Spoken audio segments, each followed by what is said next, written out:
upang bigyan tayo ng ideya sa mga dapat asahan sa ating weather ngayong Monday, makakasama po natin si Pag-asa Weather Forecaster, Connie Dadivas. Good morning po, Ms. Dadivas.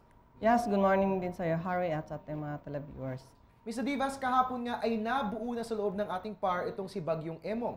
As of press time, pwede niyo po ba kami i-update? Ano na po yung exact location nito? Gaano ito kabilis? At ano ang tinatahak nitong direksyon?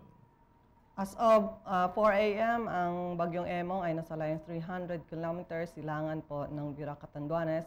At taglay nito ang pinakamalakas na hangin na 55 kilometers per hour.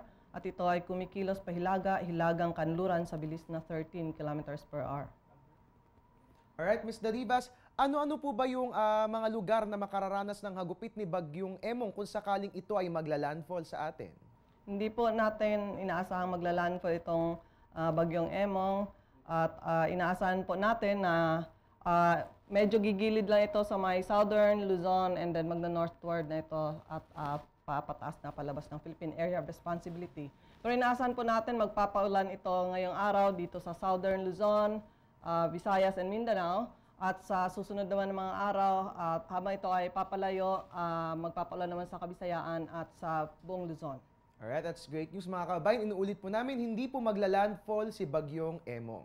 Ito naman po, Ms. Dadivas, kailan po ba maaasahan ang paglabas ni Bagyong Emong sa bansa? Kung hindi po ito magbabago ng direksyon at bilis, inaasahan natin by Wednesday evening malapit na po ito sa boundary ng Philippine Area of Responsibility.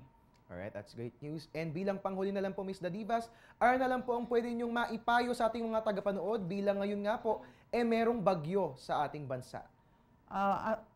Sa ating mga kababayan, lalo na po sa mga estudyante, lagi lang po magdala ng mga payong or mga gamit pang ulan at maging handa po, laging mag-update sa ating mga radyo or telebisyon.